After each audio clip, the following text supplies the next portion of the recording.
irú àwọn ẹ̀dá bí Ìyábọ̀ Òjó Anini Tom Jones òkú agbá ti kú yọ Anini deport Canada irú wọn ni wọ́n jẹ́ kí Jésù gba dọ́gì wọ́n ṣẹ́pin ẹ̀ at 33 wọ́n lára ẹ̀ wọ́n kàn mọ́gi for no reason wọ́n dé adé ẹ̀gún fún for no reason wọ́n nà wọ́n fi igi ẹlẹ́gún wọ́n fi nà for no reason wọ́n lọ gé igi tó thick níbi tí wọ́n lára Jésù dé tẹ́ bá wo ìgbésí ayé Ìyábọ̀ Òjó Anini Tom Jones àti ọba ńlá Anini dipọ́tì Canada ẹ mọ̀ pé ìwà wọn tó pa Jésù tí Jésù gégùn fún gẹ́lẹ́ ló wà lọ́wọ́ wọn ẹ béèrè pé kí ni Jésù ṣe fún wọn ẹ béèrè pé ṣe wo ló ṣe wọn ṣó pa wọn lọ́mọ jẹ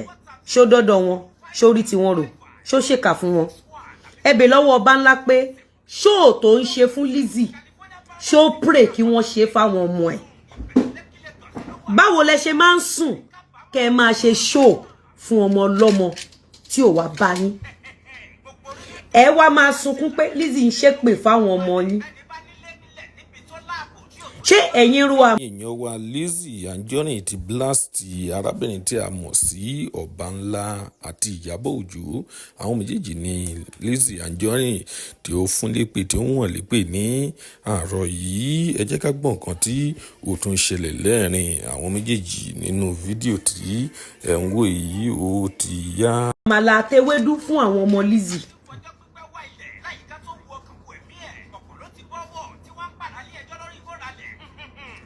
ìwọ tó bá patronize ọba ńlá mi ò nídìí láti sọ fún ẹ pé wàá mọ̀ korò lórí ọmọ ẹ tó bá fẹ́ rajà lọ́wọ́ anybody on social media off social media it's better you patronize a victim than oppressor or aggressors torí èpè tó ń lọ sórí Ìyábọ̀ Òjó ọba ńlá gbogbo wọn ẹ sábọ̀dù gbogbo wọn yẹn tó bá mu èpè tó ń lọ sórí wọn let's take for instance when Gistlover came for me ṣé Very Dark Man ti jáde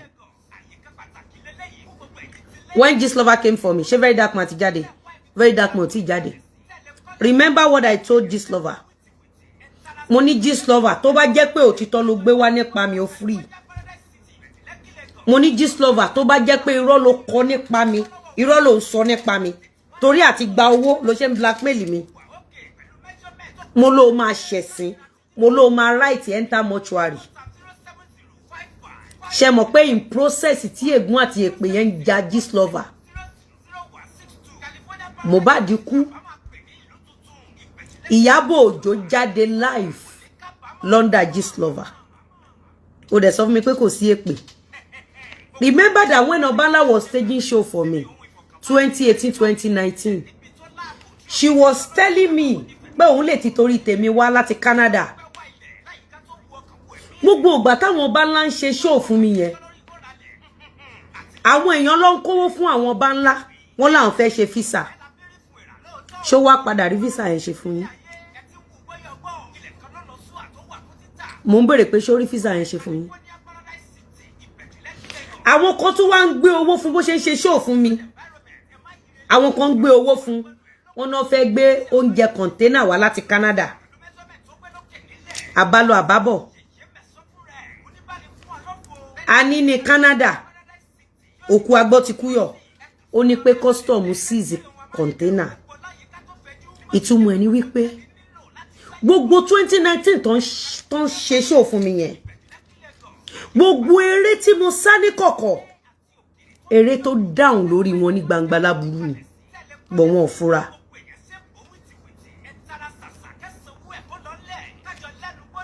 tẹ́ bá wò mí tí n bá ń ṣe show mo ń ṣe kéèsì Mohbad náà nítorí Gistlover mo ṣe kéèsì Mohbad ìjọ tí mo ti rí tí Ìyábọ̀ Òjó jáde lábẹ́ Gistlover làwa ti gé pamọ́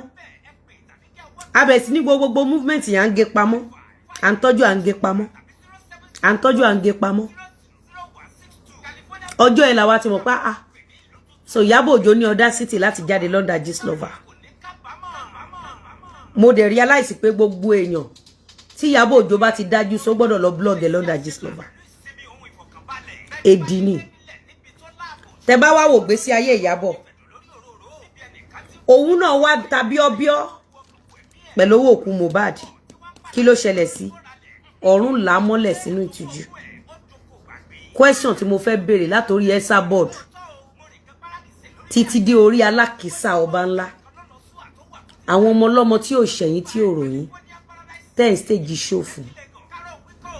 tẹ́ bá stage show yẹn tẹ́ bá pa fóònù yín báwo lẹ ṣe máa ń feel ẹ máa ń feel happy àbí inú yín máa ń dùn báwo lẹ ṣe máa ń feel ẹ̀yin èèyàn mi rí comment yín ó dẹ̀ ń dùn mí ṣé ká máa lọ ta ni mo ń retí speaker wọ́n bá mi gbé speaker wá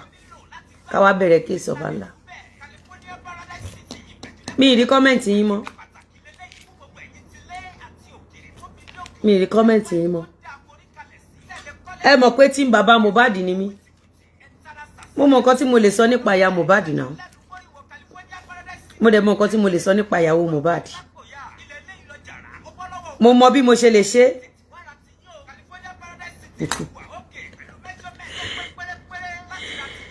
kí ni bọ́jẹ̀tì yín ẹ sọ fún mi náà kí ni bọ́jẹ̀tì ẹ sọ fún mi ẹ fẹ́ nǹkan tó rí báyìí báyìí ẹ mọ̀ pé gba àwọn aṣọ yìí ẹ mọ̀ pé kì í ṣe owó wa la fi ń rà á kì í ṣe owó wa kì í ṣe owó náírà la fi ń rà á ẹ mọ̀ foreign currency la fi ń ra gba àwọn aṣọ yìí àwa náà dẹ̀ máa ṣe exchange rate yẹn àdẹ̀ níta below the price customer mi aláròrò customer mi aláròrò ẹ má bínú customer mi kan ni kí ló fẹ́ fi ṣe okay speaker ni mo need látàárọ̀ wá ṣe speaker fún mi pẹ̀lẹ́ ṣó ti jẹun a máa jogún fún yẹn ṣé mọ̀tínà tútù wà ògbọ̀n ẹ̀jẹ̀ burúkú we don't miss your dance ẹ ṣé gan ẹ ṣé ẹ kú miss dance mi ẹ ṣé gan mo appreciate yín ẹ kú miss dance mi ngbà tán attack àwọn ọmọ mi ò rí kankan nu yín ẹ̀yin náà tán live chat kẹ́ máa jó mi ò rí comment yín mo ẹ ṣàánú mi mo ní di comment yín a ti fẹ́ wọnú show òkú agbọ́ ti kú yọ a ní Canada àbí ó dáa pé Facebook ti cut o mi ò rí Facebook mọ́ o Facebook mi ti cut nìyẹn